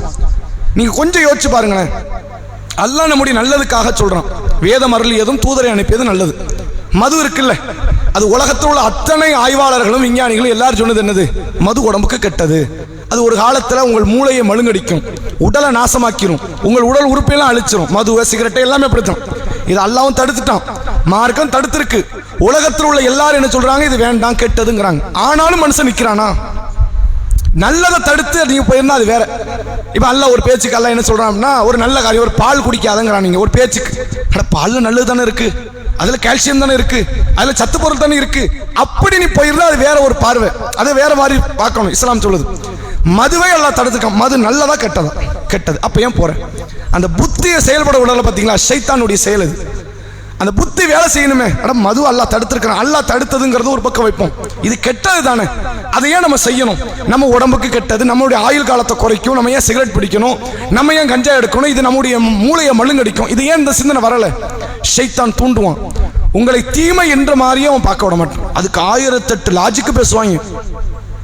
சிகரெட் பிடிக்காதீங்க, போய் ஆயுள் காலம் குறைஞ்சிரும், நீங்க மட்டும் நம்ம 2000 வருஷம் வாழ போறீங்களா? பண்ண மாட்டேன். பதில் எப்படி வரும்? நீங்க 2000 வருஷம் வாழ போறீங்களா உலகத்துல? நான் சிகரெட் குடிச்சு நான் 40ல போறேன், நீங்க என்ன 80ல தானே போக போறீங்க, 60ல போக போறீங்க. நாளைக்கு வந்து ஒரு வண்டி அடிச்சு அப்பவே போயிருவீங்க, அப்படித்தானே? அப்புறம் என்ன என் ஆயுள் காலம் குறையுங்க? அவன் லாஜிக்கா பேசுறான், அவன் தீமையாவே அதை கன்சிடர் பண்ணல. அது என்ன அவன் பார்க்கல, இது ஒரு தீமை என்று அவன் புரியல, புரிய வைக்க மாட்டான் ஷைத்தான். அவன் மூளையை மழுங்கடித்து அதை தீமையை அவனை செய்ய வைப்பான். இது உதாரணத்துக்கு தான் ஒண்ணு. சீரியல் பார்ப்பாங்க வீட்டுல பெண்கள், அது தீமையா இல்லையா? மகா பெரும் தீமை. எப்படி அது தீமையாக மாறும்? நல்ல காட்சியை பார்க்க பார்க்க உள்ளம் நல்லதை தூண்டும், கெட்ட காட்சிகளை பார்க்க பார்க்க உள்ளம் கெட்டதைத்தான் தூண்டும். இது உள்ளத்துக்கானது. உள்ளத்தை பொறுத்த வரைக்கும் அதுக்கு நல்லது தீமைன்னு உட்காந்து படிக்க வச்சு, இது உள்ள உட்காந்துட்டு புக் எடுத்து எது நல்லது எது தீமைன்னு உள்ள உட்காந்து படிக்குமா? படிக்காது. எதையெல்லாம் நீங்க பார்க்குறீங்களோ எதையெல்லாம் கேட்குறீங்களோ அதை தூண்டிக்கிட்டே இருக்கும். இப்போ உதாரணத்துக்கு பாருங்களேன், இன்னைக்கு சமுதாயத்தில் வந்து மது போதை இருக்கு, சாராயம், கள்ளச்சாராயம், கஞ்சா, மற்ற பொருட்கள் இருக்கு. அமெரிக்காவில் ஒரு வகை போதைப் பொருள் இருக்குன்னு வைங்களேன், அதை இங்க உள்ள தூண்டுமா? நீ தான் பார்க்கவே இல்லையே, நீ தான் டேஸ்டே பண்ணலையே, டேஸ்டே பண்ணல, பார்க்கவே இல்லை, அது ஒன்றை தூண்டாது. உள்ளத்தை பொறுத்த வரைக்கும் உள்ளத்துக்கு பார்வை கிடையாது, உள்ளத்துக்கு செவி கிடையாது. நீங்கள் எதை பார்க்கிறீர்களோ உள்ளம் உங்களை தூண்டும், நீங்கள் எதை கேட்கிறீர்களோ உள்ளம் அதைத்தான் தூண்டும். அப்ப உள்ளம் தூண்டுதுன்னா என்ன அர்த்தம்? ஷைத்தான் உங்களை மீண்டும் மீண்டும் அந்த காரியத்தை காட்சிப்படுத்தி அதை பார்க்க வைத்து அதன் மூலமாக உங்களை தீமையை செய்ய வைப்பான். சீரியல் பார்க்குறாங்க பெண்கள், அதில் காட்டப்படுற காட்சியெல்லாம் நல்ல காட்சிகளா? குடும்பத்தை சீரழிக்காத காட்சிகள் உள்ள ஒரு சீரியலை காட்ட முடியுமா சமுதாயத்தை? அப்படி கிடையாது. மாமியாருக்கு எதிராக மருமகள், கணவனுக்கு எதிராக மனைவி, பெற்றோருக்கு எதிராக பிள்ளைங்க, இதை மட்டும் தான் காட்டுவோம். இது காலப்போக்கில் என்ன ஆகும்னா தீமை நல்லதுன்னு வரும். நீங்க தீமை செய்றீங்க இல்ல, ரெண்டாவது இதை பார்த்துட்டு போய் மருமகளுக்கு ஏதாவது விஷத்தை வைப்போம், அப்படி வராது. மாமியாருக்கு விஷத்தை வைப்போம், அப்படி வராது. அது செய்யறது என்ன தப்பு இருக்கு, அப்படி வந்துடும். அதை நியாயம் கற்பிக்கிற எண்ணத்தை உருவாக்கும். கொஞ்ச நாள் அப்படி போட்டு போட்டு போட்டு போட்டு மறுபடியும் பார்த்து ஒரு மாமியாக்காரி ஒரு மரும அடிப்பா. இவன் மரும ஸ்டேஜில் இருப்பா பார்த்தீங்களா? பார்க்குற மரும ஸ்டேஜில் இருந்தா மாமியா அடிப்பட நியாயம் தான், அதுதான் கரெக்டாக வாங்கட்டும் அப்படின்பா. இவன் மாமியார் ஸ்டேஜுக்கு வருவாள், இதே சீனாவை பார்க்கும்போது எவ்வளோ மோசமான மரும பாரு அப்படின்பா. இந்த எண்ணத்தை மறுபடியும் உருவாக்கும். ஷைத்தான் இதைத்தான் செய்வாங்கிறான்ல. ஷைத்தானுடைய நோக்கம் என்ன? அவன் தீமைன்னு அதை காட்ட மாட்டான், இது நல்லதும்மா. இப்போ பெண்கள்கிட்ட நீங்கள் கேட்டு பாருங்களேன், நான் உதாரணத்துக்கு தான் இது சொன்னோம், இந்த மாதிரி நிறைய பேசலாம். இப்போ பெண்கள்கிட்ட நீங்கள் கேட்டு பாருங்க, அதில் என்ன இருக்குது, நாங்கள் என்ன செஞ்சோம்? உட்காந்து பொழுதுபோக்குக்கு பார்க்குறோம், எங்களுக்கு தெரியாத அது சீரியல்னுபாங்க. உண்மையில உள்ளத்துக்கு தெரியாத அது சீரியல்னு. அது மறுபடியும் அந்த கெட்ட நிகழ்வை பார்த்து உள்ளத்தை அதற்கு பக்குவப்படுத்தும். நீ கெட்டது செய், அதுக்கு நியாயம் கற்பித்து விடு, அது நியாயம் தான், சரிதான், இதை உருவாக்கும். அப்படி பார்த்து தானே கொலை இன்னைக்கு சமுதாயத்தில் ஒரு குற்றமே கிடையாது ஆயிடுச்சு. சினிமாவில் தானே கபடி வேண்டி காட்டுறான், கொலையை காட்டுறான், கொள்ளையை காட்டுறான், கற்பழிப்பை காட்டுறான், எல்லாத்தையும் காட்டுறான். சமுதாயத்தில் இது குற்றமாவே தெரியல. அப்ப இதை அல்லாஹ் ரப்பல் ஆலமீன் சொல்கிறான், அவன் தீமையை உங்களுக்கு தூண்டுவான், தீமைன்னு தெரியாமல் அந்த தீமையில் ஈடுபடுவீர்கள். வல் ஃபஹ்ஷா, வெட்கக்கேடானதை அவன் தூண்டுவான். வெட்கக்கேடு என்றால் விபச்சாரம் மட்டும் அல்ல, வெட்கக்கேடு. எங்கெல்லாம் வெட்கத்தை இழக்கிறீர்களோ அதுவெல்லாம் வெட்கக்கேடு. பிள்ளைகளை கொண்டு போய் ஸ்டேஜ் போட்டு ஆட விடுவாங்க, ஸ்கூல் கல்ச்சரல்ஸ் அப்படிம்பாங்க. பொம்பளை பிள்ளைகளை ட்ரெஸ் எல்லாம் அரையும் குறையுமா போட்டுக்குவாங்க. நவீன உலகத்தில் இந்த ட்ரெஸ் எல்லாம், அதாவது சில பெற்றோர்கள் தாய்மார்கள் பேசுவாங்க, என்ன 50 வயசுல அந்த ட்ரெஸ்ஸை போட முடியும், 20 தான் போட முடியும், போட்டுமே அப்படிம்பாங்க. 16ல் தான் போட முடியும், 18ல் தான் போட முடியும். எங்கெல்லாம் உங்களுடைய வெட்கத்தை நீங்க குறைக்கிறீங்களோ அது ஷைத்தானுடைய செயல், அது வெட்கக்கேடான காரியம். எல்லா இடத்துலையும் வெட்கம் இருக்கணும். ரசூலுல்லாஹ்வுடைய காலத்தில் ஒரு அன்சாரி தோழர் அதிகமாக வெட்கப்படுவார், அந்த கூச்சப்படுறது. எதை செய்யாலும் ஒரு நல்ல காரியத்துக்கு கூட அவர் கூச்சப்படுறாரு. அவருடைய சகோதரர் அவர் கண்டிக்கிறார், எதுக்கு எடுத்தாலும் கூச்சப்பட்டுக்கிட்டே இருக்காத. ரசூலுல்லாஹ் சொல்றாங்க, வெட்கம் என்பது ஈமானுடைய ஒரு பகுதி, அவ்வளோ கண்டிக்காதீங்க. ஒரு சில இடத்துல பேச வேண்டியது பேசலாம், அது வேற. கண்டிச்சுக்கிட்டே இருந்த ஒரு கடைசி வெட்கம் இல்லாத மனிதனாக மாறிட போறாரு. கண்டிக்காதீங்க நாங்கள் சொல்ல. ஷைத்தானை பொறுத்த வரைக்கும் உங்கள்கிட்ட வெட்க உணர்வை தூண்டவே மாட்டோம். வெட்கம்லாம் படவே படாத. ஊர் உலகத்தை எல்லாரும் அப்படிதான் இருக்காங்க, நீ அப்படி போன்றுவோம். இன்னைக்கு அதனுடைய நிலைமையை நீங்க பார்க்கலாம். சமீபத்தில் சில மாசத்துக்கு முன்னாடி சென்னையில் வந்து ஒரு பரேடு நடந்துச்சு. பரேடுனா தெரியுமில்ல, இந்த ஊர்வலம். எதுக்கு ஊர்வலம்? LGBTQ+ அப்படின்னு சொல்லி அவங்க ஒரு அமைப்பு ஒன்று வச்சிருக்கிறான், வானவில் தோழர்கள், இவனுக்கு பேரு. ஆம்பளையும் கல்யாணம் பண்ணலாம், பொம்பளை கல்யாணம் பண்ணலாம், ஆம்பளையும் நாயும் கல்யாணம் பண்ணலாம், பொம்பளையும் குரங்கும் கல்யாணம், என்னன்னாலும் பண்ணலாம். கல்யாணத்துக்கு என்னது கிடையாது, ஒரு வரையறையே கிடையாது. இதான் அந்த அமைப்பினுடைய பேர். சமுதாயத்தில் ஒருத்தவங்க பகிரங்கமாக பேச முடியுமாங்க? நம்ம எதிர்க்கிறோங்கிறது விடுங்க, கேவலமாக பார்ப்போமா இல்லையா? அதுக்கு பயந்துக்கிட்டாது இந்த சிந்தனை உள்ளே மறைச்சிக்குவோம். அப்படித்தானே காலம் இருந்துச்சு. இப்போ இவன் பரையடுன்னு போட்டு மக்கள் எல்லாம் அப்படி சாலையில் நடக்க விட்டானா எங்க இருந்துலாமோ வரான். திடீர்னு தமிழ்நாட்டுக்குள்ள இவ்வளோ ஷைத்தான் இருந்துச்சுங்கிறது அன்னைக்கு தான் தெரியும். அதுக்கப்புறம் கோயம்புத்தூர்ல வர நடத்தணும். எல்லாம் அந்த ஐடி நிறுவனத்தில் உள்ளவன் வரான், காலேஜ் படிக்கிறோம் வரான், ஸ்கூல் படிக்கிறோம் வரான், பொம்பளையிலும் வருதுவோ, எல்லாம் வந்து நிற்குதுவோ. நீ என்னம்மா அப்படின்னா, நான் ஒரு ஹோமோசெக்சுவல் அப்படிங்குது, நான் ஒரு லெஸ்பியன், நான் ஒரு கே, நான் ஆம்பளை தான் கட்டுவேன், நான் பொம்பளை தான் கட்டுவேன். பொம்பளை வந்து பேசுது, ஆம்பளை சொன்னா நான் ஆம்பளை தான் கட்டுவேங்குது. ஏன்டா இப்படி இப்படி இப்படி ஏன்டா வெக்கம் கட்டு பேசுறீங்க? ஒருவேளை இந்த எண்ணம் உள்ளத்தில் இருந்தா கூட ஒரு காலத்துல மறைச்சுதானே வச்சிருந்தான். இன்னைக்கு ஏன் பகிரங்கப்படுத்துறான்? இது வெக்கமே படாத ஷைத்தான் தூண்டுகிறது. எங்கெல்லாம் நீங்கள் வெக்கத்தை இழக்கிறீங்களோ அதுவெல்லாம் வெக்கங்கெட்ட செயல், மானக்கேடான செயல். பள்ளிவாசலுக்கு வரும்போது முக்காடு போடுவாங்க, கல்யாண வீட்டுல போட மாட்டாங்க. பள்ளிவாசலுக்கு போட்ட நீங்க கல்யாண வீட்டுல கூடுதலா நீங்க போட்டிருக்கணும். இங்க வரக்கூடியவர்கள் ஓரளவு இறையச்சவாதி தான் இங்க வருவான், இறையச்ச அறவே இல்லாதவங்க வரமாட்டான். இங்க ஏன் நீங்கள் முக்காடை போடுறீங்க அப்படின்னா கல்யாண வீட்டுல போட தானே செய்யணும். அது என்ன அங்க கல்யாண வீட்டுக்கு மட்டும் லீவு, முக்காடுக்கு அங்க மட்டும் அலங்காரமான ஆடை, நல்ல மினுமினுக்கிற ஆடைகள் எல்லாம் போட்டு முக்காடு இல்லாமல் உங்களை நீங்கள் உங்களுடைய தோற்றத்தை நீங்கள் வெளிப்படுத்துவது என்பது இது வெக்கங்கெட்ட செயல். நாம வெக்கங்கெட்ட செயலுக்கு ஒரு அளவுகளை வச்சிருக்கிறோம். அது விபச்சாரம் மட்டும்தான் பாய் வெக்கங்கெட்ட செயல், மற்றெல்லாம் வெக்கங்கெட்ட செயல் கிடையாது. இஸ்லாம் சொல்லுது வெக்கத்தை இழக்கும் செயல் எல்லாம் வெக்கங்கெட்ட செயல்.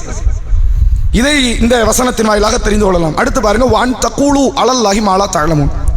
அல்லாவின் மீது இவன் இட்டு கட்டுவான். ஷைத்தான் என்ன செய்வான்? நீ செய்யறது மார்க்கம்தான், அப்பட்டமா தெரியுது மார்க்கம் கிடையாதுன்னு, ஆனா மார்க்கமும் உணர்த்துவான். கொஞ்சம் யோசிச்சு பாருங்களேன். ஒரு மனுஷன் மௌத்தாயிட்டான் அப்படி வச்சுக்கோங்க, மையத்தாயிட்டார். மையத்து பேர் அப்துல் காதர்னு வச்சுக்கோங்க. அப்துல் காதர் வான்னு வருவாரா? அறிவு சொல்லுது வராதுன்னு. ஒரு டாக்டர் வந்து போஸ்ட்மார்ட்டம்லாம் பண்ணி கொண்டு வந்து மையத்தை கொடுக்குறாரு. அவரே சொல்றாரு, யோ அப்துல் காதர் நீ சொல்லியா, நீ செத்து போயிட்டேன்னு சொல்லு அப்படின்னா நம்ம என்ன நினைப்பான்? கிறுக்கனா இருக்கான் இவன், மருத்துவம் பார்த்தா இவனே மையத்தை எழுப்புறான். எழுப்ப முடியுமா? மருத்துவனுக்கு தெரியாத அறிவு கூட எனக்கு இருக்குங்கிற மாதிரி ஒரு சிந்தனை. செத்து போன அப்துல் காதர் 5 நிமிஷத்துக்கு முன்னாடி செத்து போன அப்துல் காதரை கூப்பிட்டா வரமாட்டாருன்னா 1000 முறை முஹைதீன் அப்துல் காதர் ஜெயிலானின்னு கூப்பிட்டா வருவாரா? வரமாட்டார். இந்த சிந்தனையை மறைச்சிட்டான் பார்த்தீங்களா? அந்த வீட்டுல செத்து போன அப்துல் காதர் கொண்டு போய் நீ குழியில வச்சியே, வரமாட்டாருங்கிற நம்பிக்கை தான் வச்ச. நீ வருவாரு நீ வச்சிருப்பியா? உங்க பாப்பாவை, உங்க சின்னப்பாவை, பெரியப்பாவை வச்சிருப்பியா? வரமாட்டாருங்கிறனால கொண்டு போய் வச்ச.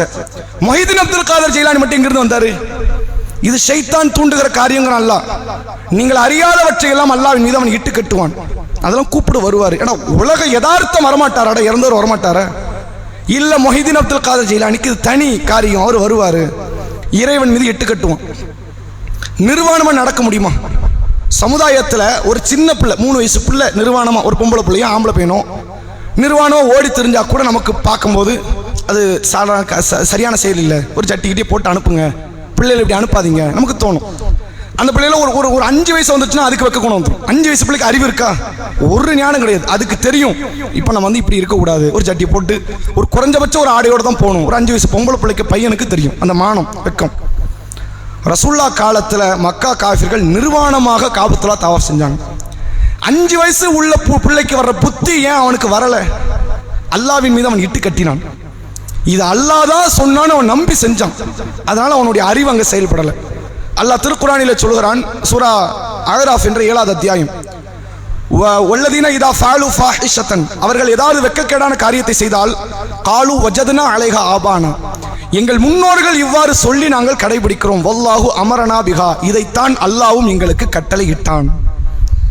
புத்தி வேலையே செய்யாது. ஷைத்தான் அவன் எடுக்கிற முதல் கட்ட ஆயுதம், முக்கியமான ஆயுதம் என்னது? அல்லாஹ் சொன்னான்னு பொய்யான கருத்துக்களை திணிச்சுட்டு போயிருவான்.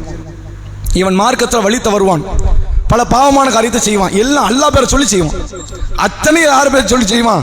கடவுள் பேரை சொல்லி செய்வான். சுருட்டு தவறு தான், சாராயம் தவறு தான், கடவுள் பேரை சொல்லி அவன் குடிப்பான். குடிக்கிறவன் இருக்கிறானா இல்லையா? இருக்கிறான். எத்தனையோ பல தவறுகளை சொல்லலாம். கடவுள் பேரை மட்டும் சொல்லி நடத்தப்படுகிற தவறு. பொம்பளை பிள்ளைகளை கொள்ளுவான், கடவுள் தான் கொல்ல சொல்லாருமா. நரபலி கொடுப்பான். முஸ்லீம்களே கூட சில பேர்லாம் அந்த கேரளா மாதிரி பதிலாம் சில மாசத்துக்கு முன்னாடி மாட்டினாங்க. முஸ்லீம்ல இருந்து மாற்று மொத்தம் பல பேர். ஆனா ஒரு பச்சை பிள்ளைய கொள்ள எப்படி மனசு வரும்? கடவுள் தான் இப்படி சொன்னாருன்னு பேசிடுவான். இவனுடைய அறிவெல்லாம் அங்க செயல்படாம போயிடும். ஷைத்தானை பொறுத்தவரை 3 பிரதானமான ஆயுதத்தை அவன் வைத்திருப்பான். அவன் தீமையை தூண்டுவான். தீமைன்னு உங்களுக்கு தெரியாது. வெட்கத்தை இழக்கிற பல தருணத்தை அவன் உருவாக்குவான். உங்களுக்கு தெரியவே தெரியாது இதுல என்ன ஆபாசம் இருக்கும்பீங்க. நீங்க அவன் அப்படிதான் பேசுறான். பொம்பளையில விட்டு ஆட விடுறாங்க. கிரிக்கெட் மேட்ச் நடக்குது. கிரிக்கெட் மேட்ச்ல கிரிக்கெட் விளையாண்டு போக வேண்டியதானே. அங்கே ஒரு 19 பொம்பளை நிறுத்தி விட்டு அரையும் குறைமா ட்ரெஸ் போட்டு ஆடு. அசிங்கமா இல்லையா? உன் கண்ணை தான் அசிங்கிறான். அவன் நம்மளை பத்தி பேசுறான். அவன் நம்மளை பார்த்து என்ன சொல்றான்? உன் கண்ணில் தான் அசிங்கம். அப்போ உன் கண்ணில் தெளிவு இருக்குல்ல, அந்த குறைஞ்ச ட்ரெஸ்ஸை ஏன் போட வைக்கிற? என்ன இது என்ன லாஜிக்கு அப்படின்னா, இறைவன் சொல்கிறான் இது ஷைத்தானுடைய வழிமுறை. உங்களுக்கு அது தெரிகிற பார்வை, அவனுக்கு அது தெரியாது. அவனை பொறுத்தவரைக்கும் எப்படி இருக்கணும்? வெட்கத்தெல்லாம் இழந்து இருக்கணும். கடவுள் மேல பொய்யாக சொல்லி இருக்கணும். இப்படியெல்லாம் சொல்லி வாழணும். ஷைத்தான் எத்தனை நபர்கள், நீங்க இந்த வாதம் வைக்கிறவங்கள ஷைத்தானால் அகப்பட்டுட்டான்னு அர்த்தம். ஆபாசத்தை பார்க்கும்போது அவனுக்கு ஆபாசமா தெரியல, இது உலக நாகரிகம் அவன் நினைக்கிறான், அவன் ஷைத்தானால் அகப்பட்டிருக்கிறான். தீமையை பார்க்கும்போது அவனுக்கு தீமைன்னு தெரியலாம்னா அவன் ஷைத்தானால் அகப்பட்டிருக்கிறான். அல்லாவின் மீது பொய்யை இட்டு கட்டும் போது அவனுக்கு அது தெரியவில்லை என்றால் அவன் ஷைத்தானால் அகப்பட்டிருக்கிறான் என்பதை அல்லாஹ் இந்த வசனத்தின் வாயிலாக நமக்கு நினைவுபடுத்துகிறான். அடுத்த கேள்வி பெண்களுக்கு. இறைவனை மறுப்போருடைய தன்மை இப்படி இருக்கிறது அப்படின்னு சொல்லி அல்லாஹ் ஒரு உதாரணம் பேசுறான். எப்படி இருக்கிறது? இறைவனை மறுப்போருடைய தன்மை இப்படி இருக்கிறது.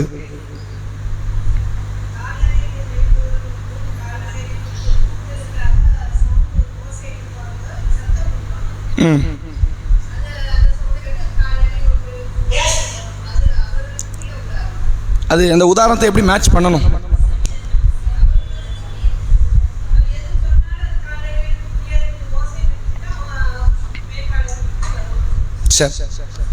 சரியான ஒரு பதில். அல்லாஹ் திருக்குரானின் 171வது வசனத்தில் பேசுகிறான்.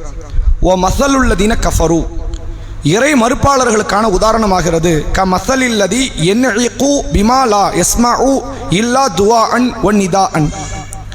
அவர்களுக்கான உதாரணம் என்பது சப்தத்தையும் கூச்சலையும் செவியேற்பவர்களுக்கான அந்த கால்நடை போடப்படுகிற சப்தத்தை போன்றது அப்படின்னு அல்லாஹ் சொல்றான். என்ன அர்த்தம் அப்படின்னா, ஒரு கால்நடை, ஒரு நாயோ ஒரு வேற ஏதோ ஒரு பிராணியை வளர்க்கக்கூடியவங்க திடீர்னு நாய் அங்கே வாங்குவாங்க. அந்த நாய் வரும், போகும்பாங்க, போகும். இவன் நினச்சிக்கிட்டு இருக்கிறான் அது நம்ம பேசுறதெல்லாம் புரியுதுன்னு. அல்லாஹ் சொல்றான் அதுக்கு ஒன்றுமே புரியாதுங்க. அதை பொறுத்தவரை அது காதில் சத்தம் விழுது.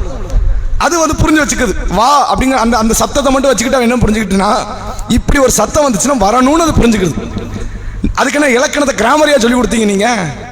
வானா வரணும், அப்போ வானை வச்சு அதுக்கு அடுத்த முடிவை எடுக்கணும்ல. வந்தார்கள் போனார்கள் முடிவு எடுக்கணும், எடுக்க தெரியாது அதுக்கு. அப்படிப்பட்டதை போன்றவர்கள் தான் இந்த காஃபிர்கள் என்று அல்லாஹ் சொல்றான். நான் மறுபடியும் சொல்றேன், காஃபிர்கள் என்பவர்கள் இஸ்லாத்தை ஏற்காதவர்கள் மட்டுமல்ல, இஸ்லாத்தில் இருப்பார்கள், இஸ்லாத்துடைய நம்பிக்கையை ஏற்காதவர்களும் காஃபிர்கள். அவங்களுக்கு அல்லாஹ் என்ன உதாரணம் சொல்றான்? எப்படி சத்தத்தை மட்டும் உணருமோ, வார்த்தைகளை உணராதோ அந்த கால்நடைக்கு சமமானவர்கள் இந்த காஃபிர்கள் என்று அல்லாஹ் பேசுறான். இவன் என்ன அறிவுரை கொடுங்களேன்? அல்லாஹ் மறுமை நாள் வச்சிருக்கான், நரகம் வந்துருண்டா, சொர்க்கம் கிடைக்காத ஒரு இன்பம், நீ என்னதான் பேசுங்க, அவன் காதில் தான் விழும். அவனுக்கு ஒண்ணுமே புரியாது. நாய்கிட்ட வாழ்னாலும் சரி போனாலும் சரி, அது என்ன அந்த இலக்கணத்தை புரிஞ்சா இருக்கு? நீங்க சொர்க்கத்தை சொல்லுங்க, நரகத்தை சொல்லுங்க, வேதனையை சொல்லுங்க, அல்லாஹ் வந்து குறைஞ்சபட்ச வேதனையும் கொடுப்பான். அந்த நெருப்பு கங்க வச்ச மண்டலம் வெடிச்சு, நீ என்னத்தை சொல்லுங்களேன், காதா மாதிரி கேட்டுக்கிட்டு இருப்பான். அப்படியா, சரி அப்படின்னு போயிடும். ஈமான் கொண்டவனுக்கு அது தாக்கும். அவன் ஒரு பாவத்தை செஞ்சுட்டு வந்து உட்கார்ந்துருப்பான். ஒரு பேச்சு அவனுடைய பாவத்தை நோண்டும். இது தப்பு, அல்லாட்ட நீங்க அல்லாஹ் உங்களை பார்க்கறான்னு உங்களுக்கு தெரியலையா அப்படின்னு போற போக்கில் ஒரு 6 நிமிஷம் பயன் பேசுவார். உள்ள இருக்கிற எல்லாருக்கும் குத்தும்.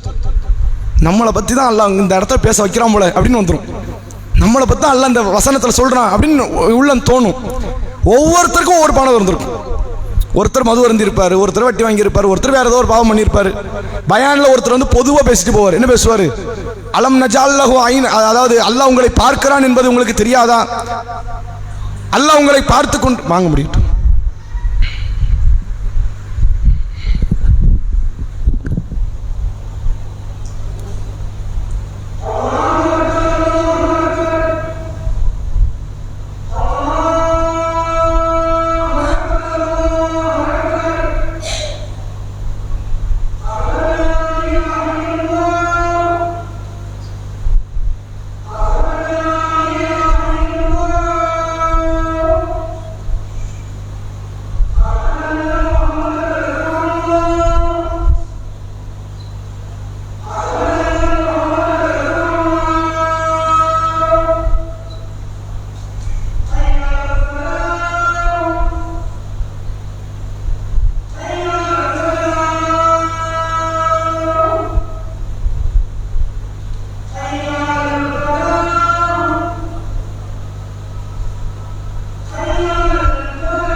ஒரு பயானுடைய நிகழ்ச்சி நடக்கிறது. அந்த பயானில் யாரோ ஒருத்தர் வந்து ஒரு ஆலிமாவோ யாரோ ஒருத்தங்க பேசுகிறாங்க. அப்படி போகிற போக்கில் சொல்லுவாங்க, அல்லாஹ் பார்க்குறான்னு உங்களுக்கு தெரியலையா அப்படின்னு. ஈமான் கொண்டு ஒவ்வொருத்தரையும் குத்தும். நம்ம ஏதோ ஒரு தப்பு பண்ணியிருப்போம், அந்த தப்பு பக்கம் சிந்தனை கொண்டு போய் சேர்க்கும். அந்த அறிவுரை ஒவ்வொன்றும் நம்முடைய பாவத்தோடு வாழ்க்கையோடு இணைச்சு பார்ப்போம். பயான்லாம் அப்படி தான். நீங்கள் பயானுக்கு உண்மையில கவனம் கூர்ந்து நீங்கள் கேட்டீங்க அப்படின்னா அந்த அறிவுரை நம்மளை வேறு ஒரு சம்பவத்தை நினைவுபடுத்தும். அல்லாஹ் வந்து வட்டியை தடுத்துருக்கான்னு எங்கேயோ கொண்டு போய் சேர்க்கும். ஒரு திருட்டின் பக்கம் கொண்டு போய் சேர்க்கும். என்ன காரணம் அப்படின்னா இவர்களுக்குத்தான் அறிவுரை பயன் தரும். அந்த அறிவுரை கேட்கும்போது நம்ம வாழ்க்கை ஞாபகம் வருது இல்லை, இவர்களுக்கு பயன் தரும். சில பேரை நீங்கள் கேட்கலாம், என்ன பேசினாருன்னு தெரியாது, ஒன்றுமே தெரியாது. அறிவுரை வரும், அந்த அறிவுரை கேட்டும் கேட்காதே போன்று இருப்பார்கள். இவர்களை பற்றி அல்லாஹ் திருக்குர்ஆனில் சொல்கிறான், இத்தகைய இந்த காஃபிர்கள் எந்த ஒன்றையுமே செவியேற்காத அந்த மனிதனை அந்த கால்நடையை போன்றது என்று அல்லாஹ் திருக்குர்ஆனில் இந்த வசனத்தில் சொல்லுகிறான். இறுதி கேள்வியாக ஆண்களுக்கு கேட்டு முடிச்சிருவோம். 4 காரியத்தை அல்லாஹ் தடுத்திருக்கிறான் உணவுப் பொருள்ல. யாருக்கு அதை அனுமதித்திருக்கிறான்? 4 காரியம் என்னது? யாருக்கு தடுக்கப்பட்டது, யாருக்கு அனுமதிக்கப்பட்டது? சொல்லுங்க. தாமாக செத்தது, ரத்தம், பன்றி நிறைச்சி, வேற சரி, நிர்பந்தத்தில் சாப்பிடலாம். தாமாக சாகாம கல்லை கொண்டு அடிச்சு கொண்டுட்டா அப்படின்னு ஒரு கேள்வி வரும்ல. அது தாமா சாவலை, நம்ம தான் கொண்டுட்டோம், இப்போ அது சாப்பிடலாமா? சரி. அதாவது அல்லாஹ் திருக்குர்ஆனில் சொல்கிறான், பக்ரா 2வது அத்தியாயம் 173வது வசனம், இன்னமா ஹர்ரம அலைக்கும், அல்லாஹ் உங்களுக்கு ஹராமாக்கி இருக்கிறான், அல் மைத்தத்தை, செத்தது, அவ்வளோதான். அது என்னது? இறந்ததெல்லாம் உங்களுக்கு ஹராம். அது தானா சாகட்டும், நாம கொண்டு சாகட்டும். அப்போ நாம கொண்டதெல்லாம் சாப்பிடக்கூடாது அப்படின்னா அதுக்கு சில விதிவிலக்குகள் இருக்குது. வேட்டையாடப்பட்டதுக்கு அதுக்கு சில விதிவிலக்கு இருக்குது.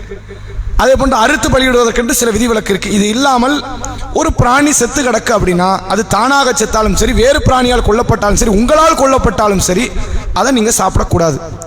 ஒத்தம, ரத்தம் உங்களுக்கு ஹராம். ரத்தம் என்னது? உங்களுக்கு ஹராம். ஒல் அஹ்மல் ஹின்சீர், பன்றி. ஹின்சீர் என்றால் அரபுல பன்றி, அதைத்தான் அரபுல ஹின்சீர் என்று சொல்வார்கள். லஹம்னா கறி. பன்றியினுடைய இறைச்சி உங்களுக்கு ஹராம். ஒமா உஹில்ல பிஹி லி கைரில்லா, அல்லாஹ் அல்லாதவர்களுக்காக வேண்டி அறுக்கப்பட்டது அப்படின்னு பலரும் இதுக்கு மொழிபெயர்ப்பு வைக்கிறாங்க. அது கரெக்டு தான். ஒரு மிகச்சரியான வார்த்தை அப்படின்னா அல்லாஹ் அல்லாதவர்களுக்கு ஓதப்பட்டது, அதான் அர்த்தம். ஹல்ல அப்படின்னு என்ன அர்த்தம்? தஹ்லீல்னு சொல்லுவாங்கல்ல. தஸ்பீஹ்னா சுப்ஹானல்லாஹ், தக்பீர்னா அல்லாஹ் அக்பர். தஹ்லீல்னா என்ன அர்த்தம்? லா இலாஹ இல்லல்லாஹ். லா இலாஹ இல்லல்லாஹ் முழங்குங்கிறதுக்கு சொல்ற வார்த்தை அதுலேருந்து வந்ததா ஹல்ல. அதுதான் அல்லாஹ் ஒமா உஹில்லங்கிறான். அப்போ என்ன அர்த்தம்னா சப்தம் இடப்பட்டது. அப்போ என்ன அர்த்தம்? அல்லாஹ் அல்லாதவர்களுக்காக நேர்ச்சையோ, அல்லாஹ் அல்லாதவர்களுக்கான படையலோ, அல்லாஹ் அல்லாதவர்களுக்காக அறுத்து பலியிட்டதோ, இது எல்லாம் ஹராம்னு வந்துடும். இங்கே வெறும் அறுத்து பலியிடுறது மட்டும் நீங்கள் வச்சுக்கினீங்க, இப்போ அது என்ன மாமிசமா? அது வந்து என்ன சாதாரண சைவ சாப்பாடு தான், நீ சாப்பிடலாம். அல்லாஹ் இதை எதெல்லாம் தடுக்கிறான்? மாமிசத்தை மட்டும் தடுக்கலை, இறைவன் அல்லாதவர்களுக்கு படையலாக்கப்பட்ட அத்தனையும், அது சைவமாக இருக்கட்டும், அசைவமாக இருக்கட்டும், ஒரு சின்ன ஸ்வீட்டாக இருக்கட்டும், எதுவாக இருக்கட்டும், இது எல்லாம் ஹராம் என்பதை அல்லாஹ் இந்த வசனத்தில் சொல்கிறான். சொல்லிட்டு அல்லாஹ் என்ன சொல்றான்? ஃபமனிது துர்ர கைர பாகின் வலா ஆதின், ஃபமனிது துர்ர கைர பாகின் வலா ஆதின் ஃபலா இஸ்மா அலைஹி. யார் வழியே செல்லவில்லையோ, யார் வரம்பு மீறவில்லையோ, நிர்பந்திக்கப்படுகிறார்களோ அவர்கள் மீது குற்றம் இல்லை. நிர்பந்தம்னு அந்த குற்றம் இல்லை. அல்லாஹ் அந்த நிர்பந்தத்தை எப்படி சொல்றான்? வெறுமனே நிர்பந்தம்னா குற்றம் இல்லைன்னு சொன்னா அது வேற. நாமளே வேணுக்குன்னு போய் ஒரு இடத்துல சாப்பாடு கிடைக்காத சூழ்நிலையை அனுபவிச்சு அந்த இடத்துல போயிட்டு அந்த சாப்பாடு பாய் ஹராமான உணவை தவிர வேற வழியில் போய் அப்படின்னு சாப்பிட்டது பாவம். அல்லாஹ் என்ன சொல்றான்? வேண்டும் என்று போகாதங்கிறான். நீயாக வழியை செல்லாத, ஒரு ஹராம தொடணுங்கிறதுக்கான வழியை போயிடாத. ஒரு ஹராம சில பேர்லாம் அதாவது வந்து ஹராமுக்கு சில நியாயம் கற்பிப்பாங்க. அத்தனை அநியாயம் இவன்றது இருக்கும், எல்லா விதமான பாவமும் தவறி மட்டும் இருக்கும். இவன் தனி பண்ணிடுவான். கடன் வீம்புக்குன்னு வாங்குறது, கடன் வாங்கி ஒரு நிலையை தாண்டி நமக்கு முடியாதுங்கும் போது மறுபடியும் போய் வட்டியில் வேற ஏதாவது ஒரு காரியத்தில் விளருது.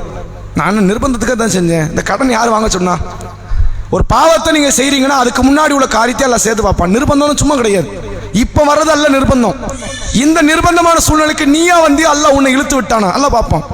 நீயா தான் வந்தனா அதை அந்த நிர்பந்தமாக பார்க்கவே கிடையாது. ஃபமனிது துர்ர கைர பாகின் வலா ஆதின், யார் வழியே செல்லாமல், நீங்களே அந்த பாவத்தை நோக்கி செல்லாமல், வரம்பு மீறாமல் ஒருவர் நிர்பந்திக்கப்படுவாரே ஆனால் ஃபலா இஸ்மா அலைஹி, அவர்கள் மீது என்ன கிடையாது? எந்த விதமான குற்றம் கிடையாது. உணவுப் பொருள் சம்பந்தப்பட்டு சொல்ல வார்த்தை இது. இதை வச்சு எல்லா ஹராமுக்கும் நியாயம் கற்பிப்பாங்க. அல்லாஹ் என்ன சொல்ல? நிர்பந்தத்தில் குற்றம் இல்லைங்கிற. இது உணவுக்கு சொல்லப்பட்டது. உணவுக்கு சொல்லப்பட்டது என்ன பண்ணிடுறது, நேராக போய் ஒருத்தன் கத்தியை காட்டி காசை வாங்கிட்டு நிர்பந்தம், வேற வழி இல்லை அதனால தான் நான் கத்தியை காட்டினேன், அங்கெல்லாம் நிர்பந்தம் செட் ஆகாது. நிர்பந்தம் எதுக்கு பொருந்தும் என்று இஸ்லாம் சொல்லுதோ அதான் நிர்பந்தம் சொல்லணும். அது அல்லாத காரியத்தில் பிறரை துன்புறுத்துவது அல்ல நிர்பந்தம். இப்போ இதையும் இந்த வசனத்தின் வாயிலாக நம்ம தெரிந்து கொள்ள முடிகிறது. அப்போ 4 விஷயத்தில் தடுத்துக்கலாம், 4 மட்டும் தடுக்கப்பட்டது இல்லை. திருக்குரானை மட்டும் வைத்து ஒருவன் முழுமையான இஸ்லாத்தை கடைபிடிக்க முடியாதுங்கிறதுக்கு இந்த வசனம் ஒரு ஆதாரம். இந்த 4 மட்டும் வச்சுக்கிட்டு குரான் மட்டும் போதும்னு ஒரு கோஷ்டி இருக்கு. அவங்களுக்கு பேர் அஹ்லு குரான் என்று ஒரு பேர் உண்டு. அஹ்லு ஹதீஸ் வேற, அஹ்லு குரான் என்று இன்னொரு கூட்டம் உண்டு. அவங்க என்ன பண்ணுவாங்கன்னா குரான் மட்டும் போதும், இந்த புகாரி முஸ்லிமா திருமிதி அபுதாவுது நசை எதுவுமே வேண்டாம், எல்லாம் தூக்கி மூலையில் வைங்க, அதெல்லாம் பொய், குரான் மட்டும் மெய் அப்படிமா. இவன் நம்ம பார்க்கும்போது நமக்கு ரொம்ப பரிசுத்தமான மாதிரி தெரியும், அப்போ இவ்வளோ பரிசுத்தமானவனா அப்படின்னு. அத்தனை ஏமாத்து வேலை, ஃப்ராடுத்தனம். இப்போ குரான்ல அல்ல தொழுங்கிறான், எங்க தொழுகை எப்படின்னு குரான்ல இருக்குதா, எப்படி தக்பீர் கட்டணும், எப்படி ருக்கு செய்யணும். அவன்கிட்ட கேட்டால் தொழுதாச்சு பயமா, என்னது தொழுகைன்னா அரபுல சலான என்ன அர்த்தம், பிரார்த்தனை, நான் துவா செஞ்சுட்டேன்ருவோம். எல்லா ஏமாற்று வேலைக்கும் அவன் குரானை ஆதாரம் காட்டுவான். புரியுதா உங்களுக்கு?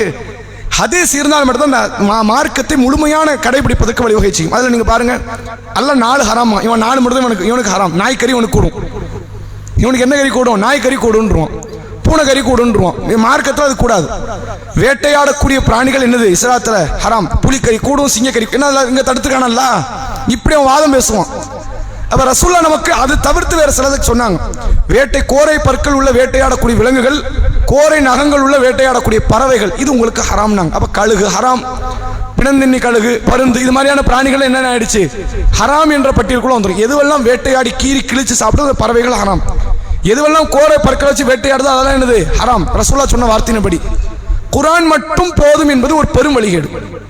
இருக்கிற சமுதாயத்தில் இருக்க மற்ற வழிகேட்டோடு ஒப்பிடும்போது இந்த வழிகேடு கொஞ்சம் மோசமானது. இப்போ ஒருத்தர் தர்காக்கு போறாரு, அவரை விட இது மோசம். தர்காக்கு போறவராது ஹதீஸை நம்புறாருல, அவருக்கு இந்த பாருங்க புகார்ல ஒரு செய்தி இருக்கு, தர்காக்கு போகக்கூடாது, கபறுகளை கட்டக்கூடாது, அதை வணங்கக்கூடாது என்று சொன்னால் ஏற்றுக்கொள்வதற்கு ஒரு வாய்ப்பு இருக்கு. இவன் எதையுமே ஏற்றுக்க மாட்டான்.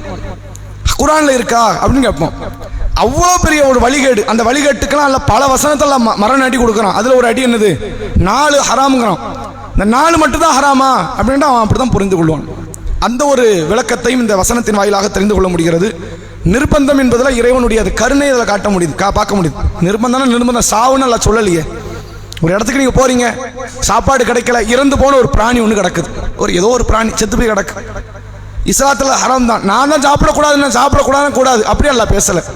உங்களுக்கு வேற வழி இல்லை, நீங்க அதை சாப்பிட்டுட்டு போங்க. மார்க்கத்தில் அது என்ன கிடையாது, அது பாவத்திற்குரிய நிகழ்வு கிடையாது என்று மார்க்கம் சொல்லி இறைவனுடைய கருணையை பற்றியும் சொல்லுகிற வசனமாக பார்க்க முடிகிறது. இன்ஷா அல்லாஹ் இதனுடைய தொடரை வரக்கூடிய வார்த்தை தெரிந்து கொள்வோம். அதுக்கான வசனங்கள் என்னன்னா 171 இருந்து 200 வரை, 171 இருந்து 200 வரை உள்ள வசனங்கள் நீங்க பார்த்துட்டு வாங்க.